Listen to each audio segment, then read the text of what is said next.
Let's get some analysis on the minister's testimony. We are joined by criminologist Professor Nirmala Gopal, political analyst Professor Sethulego Matebesi, and activists and citizens forum spokesperson Bloem, who will be giving us analysis. But you can also send us your comments and questions on WhatsApp to 072-110-5584, or you can give us a call on 010-594-6010. You can also engage with us on X. It's at Newzroom 405. All right, a very good evening to our guests. Thank you so much for joining us in us unpacking the last 2 days of the Minister of Police, fielding those questions between himself and the members of Parliament. Prof, perhaps let's start with you. Maybe just give us your highlights or the significance of the minister giving his answers to the ad hoc parliamentary committee. Many of them complained about how long-winded he was. At some point, Action SA's MP said she was losing her trail of thought. What did you make of his way of answering the questions of the last 2 days? Good evening, Cadre. Good evening to my fellow panelists and your viewers. Thank you very much for having me on your show. Yes, I think it's it's been quite entertaining in some ways. And like many of the honourable members have mentioned, I think the minister has been using semantics to his advantage. But in using those semantics in the way that he has, for me, it sounds like there were many attempts or efforts to confuse, those who are listening to his testimony.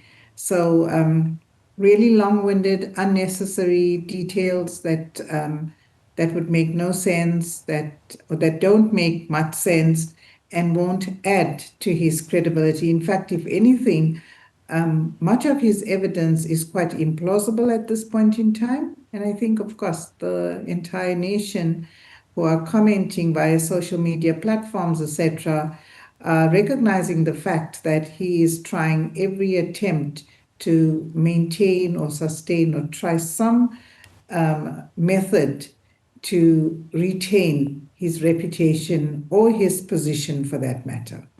Prof Matebesi, I saw there when I was saying, Prof, I do apologize, you were also just about to answer. So Prof Nirmala is saying that it was just about semantics and really didn't give much credibility in his answers. What was your take today? Yeah, I'm a sociologist, and good evening and good evening to my fellow panelists. And I don't often get an opportunity to go and sit in courts and follow what is happening in court procedures. But for me, out of all the witnesses we had to General Sipia and all that, but it was very disappointing. And I do concur with the Prof there that to say it's very disappointing, and it begs a lot of questions to say, but could the minister not answer in any better ways? And I think he is quite eloquent, and I strongly believe that he could have performed much better. But perhaps during the first day, I don't know, it might be that he's under tremendous pressure, but later on I realized that this could be a deliberate tactic to try and prolong and drag this out so that all those critical questions cannot come through. So for me, yes, I do understand why certain decisions have been taken, but there's a lot of credibility issues around the minister's, responses to the questions. Mr. Bloem, when we spoke at the beginning of this process, the Activist and Citizens Forum was quite concerned about the quality of questions from MPs. Do you still hold the same view now, having listened to the MPs, having asked both General Sibia, General Masemola, and now the Minister of Police? Good evening, Cadre, and my fellow panelists. No, I think that these MPs have improved. They have tried their level best. Especially the last person, the chief whip of the ANC. I think he have surprised many people, Dumisani Ntuli, with the line of questions that he have posed to his own comrade. That is what we have expected from members of parliament. Don't go there and put your party first. Put the country first. And I think the MPs have tried. They are not 100% there, but at least, and Honorable Malema also have played his role in asking pointed questions, relevant questions, and that makes us happy to hear our public representatives are on the ball. But coming to the minister, I can tell you that the minister went to that committee, ad hoc committee, with one thing in mind. He is going to defend his one-man decision to disband the political killings task team.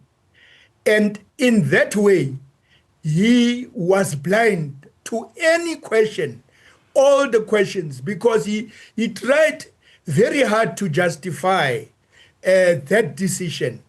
And that thing have really damaged his reputation.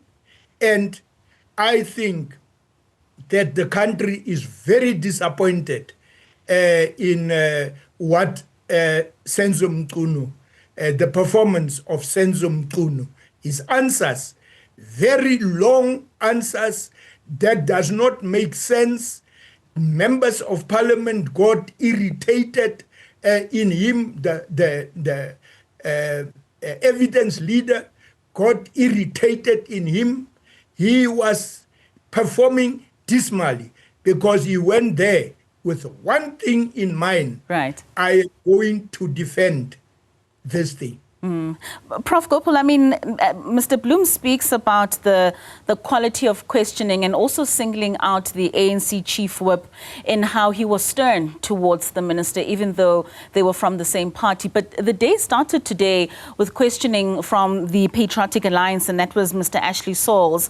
And he seems to be in agreement with the minister with regards to taking that decision to disband the PKTT, also citing that the costs in relation to its impact really did not make sense. And some may argue that maybe it's the issue of the deputy president of the PA playing a role there with him being found at the premises of Katiso Molefe during that arrest. Could we make those synergies and similarities in how the PA has positioned themselves in today's questioning? Absolutely, Katlego. I think you've hit the nail right on the head, and that's what I think the conversation from the ground is indicating as well.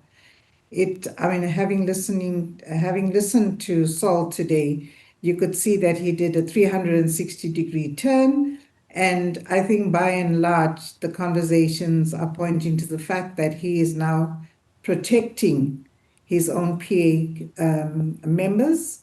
And if we had to extend that a little further, and conspiracy theorists at the moment are even pointing to the fact that the leader of PA could also be implicated or involved either directly or obtusely in whatever's unfolding at the moment. But certainly he has lost the PA, and through Ashley Saul himself has lost a lot of ground.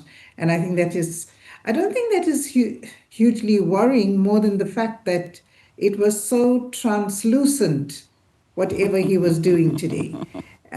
People could see right through him. And if anything, I think, the gains that they've made over the past couple of months in terms of canvassing and campaigning for their party, they might lose a lot of that if South African citizens watching him and watching the commission begin to connect the dots and realize the game that the PA themselves are playing.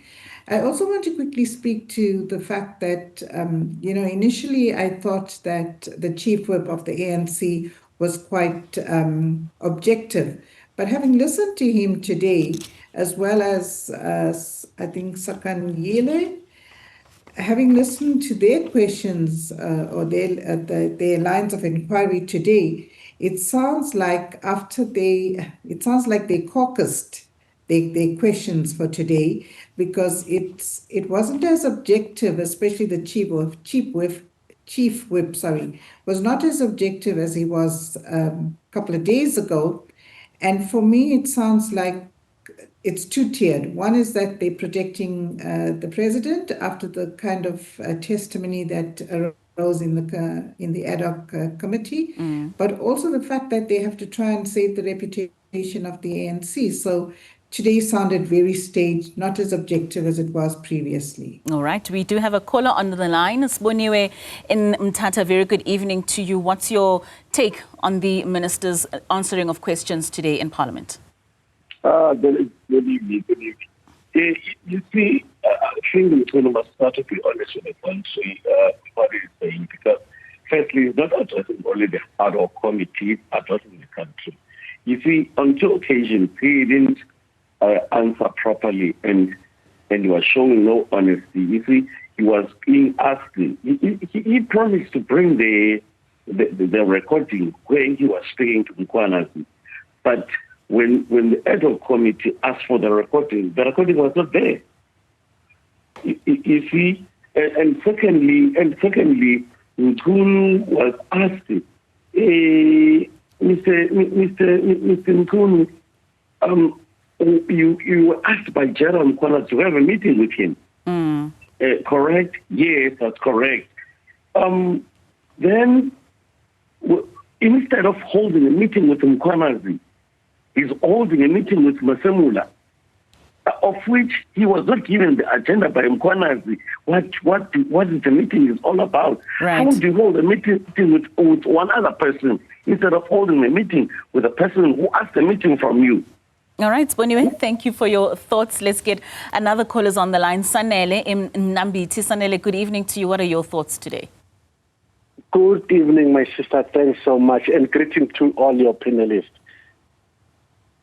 Just briefly, my sister, I would like to ask from your panelists, regardless of any report, whether after all this the report was complied or not, but from what we have heard from the ministers, the commissioners, how will be the image or the picture of the SAPS be?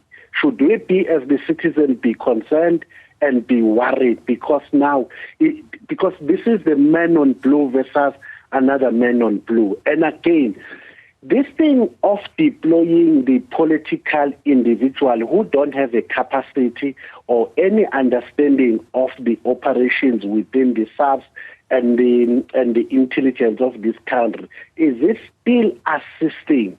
Then if it's not assisting, how will be our future in just trying to resolve from what we have? And lastly, can we connect some dots from whatever we have catch up to so far? Thank you so much, my sister. Thank you so much, Sanele Autinim Nambiti, asking a few questions there that the experts will field after we take this break. So do stay with us, but continue to send us your questions and answers. We'll see you after this. Welcome back. We are continuing with the testimony of Police Minister Senzo Mchunu, which was concluded today at the Parliamentary Ad Hoc Committee. We are joined by Criminologist Professor Nirmala Gopal, political analyst Professor Sethulego Matebesi, and activist and Citizens Forum spokesperson Dennis Bloem, who are assisting us with analyzing today's proceedings. So we did have a number of callers on the line.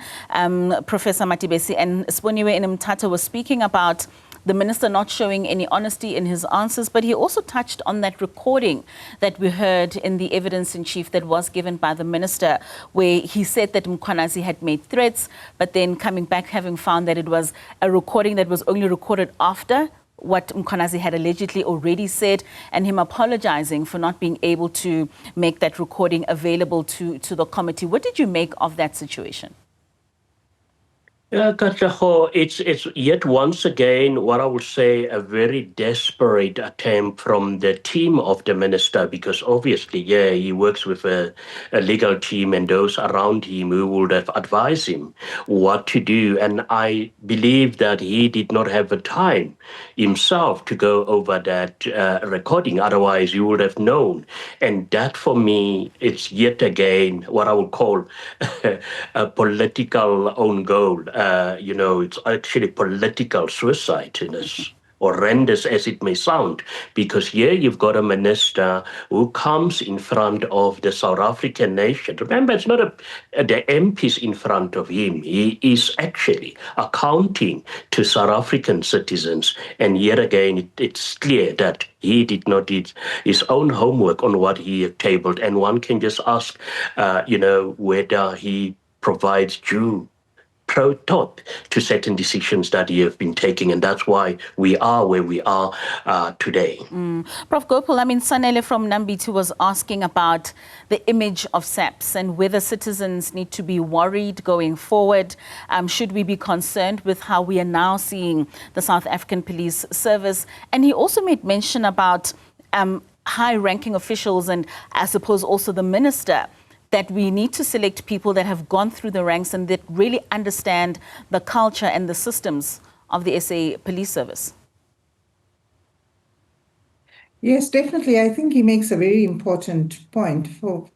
In the first instance, it is a democracy that we live in. So citizens have a right to express their views, etc. And I think the fact that they are worried or should be worried is really critical to how we move forward. But I think very importantly is how they have their voices heard in terms of making sure that safety and security in the country in the future is heightened, that we have a force or a service, the SAPS, we have one that's accountable, that's ethical and professional. So I think that is extremely important, especially for our democracy. His point around appointing, high-ranking officials who have very little to no policing background, I think is another valid point, because it's very interesting through Minister Mkhwanazi's own admission. I think it's his chief of staff, whom he spoke about and said that because of, due to his experience in terms of policing, he hired him in the first instance and then wanted to have this close and trusting relationship with, because he wanted to learn about policing. Now that makes you wonder, if he realized how important it was to have this kind of background information, experience, etc., why would we then, at the presidential level, appoint a minister who has little to no experience in policing? And I think, that just really begs so many further questions in terms of how our ministry should actually be run. The other point that I want to quickly mention is that, in all of these hearings, the testimonies that we're listening to, and especially from the three witnesses thus far, excluding Commissioner Mkhwanazi, you don't hear sound principles around policing. Nobody's quoting or making reference to, for example, the white paper on policing, the white paper on safety and security. And that begs a further question on whether how much of what exists in terms of the policing practices in South Africa are we really, our high-ranking officials, how much of that are they aware of? How much of that do they actually implement as well? You raised quite a very pertinent point there, Professor. I'm going to bring you in, Mr. Bloem, particularly with regards to what the caller had spoken about, especially when it comes to citizens, their concern, their worry with how SAPS is. And Prof is also speaking there about those that are sitting in those positions, not speaking on white papers or any of the principles around policing, meaning that the strategic direction that police are getting and just the culture that has been created doesn't seem to have quite a solid base. Cadre, the problem is cadre deployment here. whether you qualify, whether you are suitable or not, when you are a praise singer of the president and the top 7, definitely you are going to get a position. We can see that to compare Senzo Mchunu with General Mkhwanazi, there's a big difference. Coming to the police, General Mkhwanazi was the only person so far that have come up with recommendations, solid recommendations to help and build the police. It is true that all of us are worried about what is happening now in the police. You can see that the police, what General Mkhwanazi have said on the 6th of July, the police and the criminal justice system is infiltrated. And on a daily basis, there's coming up very serious issues of infiltration in the police. Now, it makes us very worried, very concerned. Then you have a minister that is denying each and everything, a minister that does not understand the word immediately. Now, how can you really think that things in the police will come right when you are having such a minister? This minister is not suitable to occupy any cabinet position. With what we have had over the past 3 days or 4 days, is not suitable. That's why we must be very concerned that the country, the national security is in danger because top officials are fighting each other. You can see that there is bad blood between them. Right. You ask General Mkhwanazi about the minister, he will tell you something. The National Commissioner, Fanny Masemula, will tell you something. You can see now the country is in danger if the top leadership doesn't of seem the to be singing from the same hymn book. Most certainly. Mr. Bloem, I'm going to interrupt you there. We do have another caller on the line, Chris from Durban. A very good evening to you. What are your thoughts tonight? Well, firstly, thank you very much indeed for giving me this platform. You know, we got metric exams going on now, and I'm going on to that word about immediate, that the minister is dribbling around, okay? And I'm just worried that he's sending a wrong message to the people that are listening to this show, right? The other thing as well I want to say is that the people that are questioning the minister, there's some of the people that are leading the questions have executive presence and authentic presence, and others don't. I think they're doing a poor brand for the guys that don't have authentic presence for the elections that are coming next year. I think they have to be very mindful of what the public are actually seeing. Because I can tell you this much, I mean, that's my view and what I'm actually witnessing at the moment. All right, Chris, thank you so much for giving us your views. Prof. Matebesi, maybe let me bring you in there. That issue of immediate, not meaning now, but over time. What did you make of the use of the word immediate and how now we've come to understand it differently as South Africans? Yeah, it's very worrying. But before that, I also just wanted to quickly, if you allow me, to just go back to the SALT issue. We should remember, I've now noted, this is perhaps how SALT is responding to the different situations where he wants to be different. And just what the previous caller I've also indicated.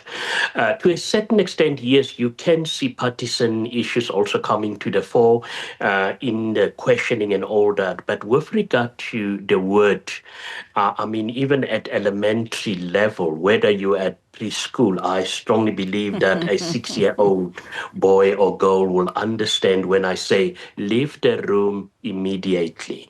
So, but later on, a lot of other layers were brought in to try and debunk what immediately means. And this, once again, for me, was indicative that perhaps a decision was not given due, thought, and it was only an afterthought to say, but I didn't mean this, but I actually meant that. And that, for me, it's very worrying when such decisions are taken and then those decisions are being peddled as being based on credible scientific evidence. But I will not also brush everything away what Saul's, in as much as personally, this is not what I wanted to hear, but he had a valid point in terms of those statistics that he tabled today in terms of the viability of this particular unit. So I will not throw everything off the table. But fact of the matter is, I expected him also to interrogate the minister on when he mentioned that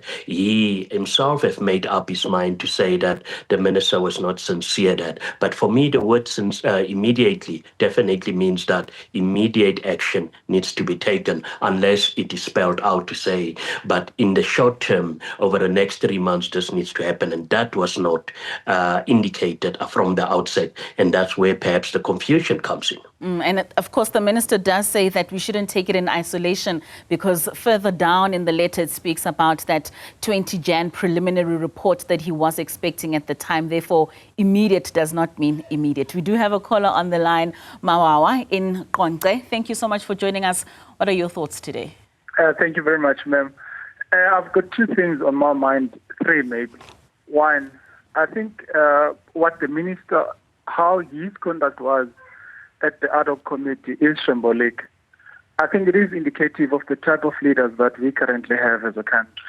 Hence, the decaying state of our country is at the present moment. Two, what the actions of the minister on the 31st of December and all the evidence that has been led, unfortunately, you cannot delink the actions of the minister from the evidence that has been led. Whether him not knowing Brian Mokhosi and the evidence now that has been led that he knows him and his confession that he does know him, I think all that it links. And then lastly, I am worried. My worry emanates from the type of evidence that has been led on the Nhlanhla Commission. It does, to an extent, expose our vulnerabilities as a country. And it lays how SAPS is there to everyone to see, including the criminals. Are we not putting our country at risk at the expense of or at the experience of wanting to be transparent? Can we really afford to have all that evidence, important as it is, but for it to be laid bare just so that we can be transparent? What about the risk that we expose ourselves to as a country? Is that not big enough for some of the evidence, if not all the evidence, especially that talks to vulnerabilities of our country?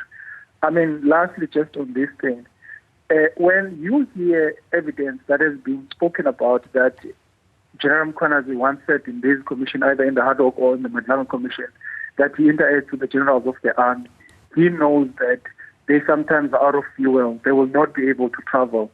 I mean, are we not then telling whoever might want to attack our country that our defense force is so defenseless that they wouldn't even have fuel? There are a lot of things that have been spoken about in the media, maybe rightfully so, to strengthen our democracy. But are we not doing that at the risk of exposing our country and our vulnerabilities? I think those are my points. Thank you very much. Thank you very much, Mawa, raising very important points there, which we'll pose to our panel. But we'll wrap up after the break, including your WhatsApp messages, so do stay with us. Welcome back as we're wrapping up tonight's discussion around the testimony that has now concluded with the police minister. We have a few of your WhatsApps this evening. Let's take a look at what you had to say. Sistash says, evening Katleho, what I can say is that Minister Mchunu must step down immediately. Lol, he cannot be in the post while he has connections with criminals. Where will he lead this country? Simpiwe says, evening Katleho, we South Africans are waiting for a final outcome, with Mkhunu permanently removed and his criminal friends arrested. Whoever is mentioned to have been part of criminals must be brought before the justice. The police portfolio must not even exist. Let the National Commissioner be the one overseeing everything in the department. And then Zimbi says, a very good evening to you, says Cadre. Mr. Mkhunu is a bully who tells you what to do and when, typical of ANC representative, arrogant, self-centered, and views himself as some god. Mkhwanazi was right in everything. ANC has destroyed this country. We are doomed with this leadership. And then FR Buginkosi Mjali says, good evening. The minister's response was not clear and he was contradicting himself. Based on his response, he gave the committee he must resign as minister to save the ANC. And lastly, Polozo Mokwena from Sekunda says, good evening. I think the minister has been avoiding answering the question and making long statements instead of responding. The only solution is for him to resign because we as public already lost trust in him. All right, so those were your WhatsApps. We do have our experts back on. I'd like to bring you back, Professor Gopal, especially when it comes to our last caller, Mawawa, speaking about the vulnerabilities and the risks that we are putting out, making reference to the Nhlanhla Commission and all the testimonies that has been put out, saying that as a country, we shouldn't be putting ourselves in such a position. As a criminologist, what's your take vis-a-vis, as he was saying, in the interest of democracy? Yeah, I think we should not be oversensitive about the evidence that's being led, especially, I think, by witness B, who today came across as a very confident witness. And I think the kind of testimony that she provided really showed the entire country where I don't think where the vulnerabilities existed, but rather where the red flags exist. Because what she did through her testimony today was she showed us how the criminals have infiltrated the SAPS and the complex and intricate relationship between some SAPS members and these crime and criminal syndicates. But having said that, I want to just quickly mention also, whilst I was listening to her, and I realized, and I'm hoping that there are many South Africans who also realize that we do have some really professional, ethical SAPS members out there. And I think that's important, especially the witnesses who have been so brave, and we really wish them. I personally hope that they are going to be as safe as they possibly can, because they too, like Commissioner Mkhwanazi, are putting their lives at risk. But definitely, I don't believe that it is exposing our vulnerabilities. Rather, it is showing us the red flags and how and where we need to actually plug those gaps that exist at the moment. Ntate Bloem, many of the WhatsApps that we got from the viewers, as well as the call from Mawawa, spoke about how symbolic this is of leaders in South Africa, that they are arrogant, they are unethical. Do you think this paints a broader picture of what we could find in other government departments, what could be lurking with regards to corruption and many of this political infiltration? Let's take it from the head of state. We must first start there. Very arrogant. He does not care what is going on in the country. Now, all his cabinet ministers are the same. You can that caller or the WhatsApp people, 100% correct. We must get rid of these people, arrogant people who don't care. You could see that Senzo Mchunu does not worry. He's arrogant. He's just answering questions as he wish, because he know that there's cover up from his political party and his boss, because his boss is a spineless person who we will see what is going to happen to this Nhlanhla Commission report. I'm still having hope on the ad hoc committee's report, because in Parliament there are different political parties and they can push for action. But the Nhlanhla Commission will go the same route as the Zondo Commission report. That's why I agree with the people who have sent WhatsApps to say that these ministers who are supposed to be servants of the people are more arrogant than anything. All of them does not care about the welfare of this country. That's why the country is in such a mess. It's because of their behavior. Right. Prof. Matebesi, is it fair to paint the president and all the cabinet ministers with the same brush? And what's the danger of having such a perception, especially amongst communities in our country? Well, perhaps it will not be fair, but fact of the matter is we live in a crime haven. South Africa, and I don't understand, and I often ask, with such a bloated government structures, why are we battling to fight crime and many other social ills in our country? And you ask yourself, but where are our public representatives living? Are they living somewhere else? Are they oblivious to what is happening in the country? And perhaps that's where that whole narrative comes from, to say, but these people do not care. And I agree with Mr. Bloem, to say, if you see how Mr. Senzo answered, sometimes he will even tell the evidence leader to say, but no, you don't have a right to do this and this, but I don't want to do it in this way. For me, a main worry is just that, yes, it's very commendable that what we see is a result of with the Nhlanhla Commission as a result of the presidents. But fact of the matter is, these reports will once again land into the hands of politicians, and that is where my worry is. But what is very significant about all these processes taking place is that at least we now have an understanding of what is happening behind the scenes. And I truly believe there's tremendous pressure on all these criminal elements wherever they are. But this is, for me, indicative of what is happening in many other departments, many other sectors in our country, and that, for me, is very worrying.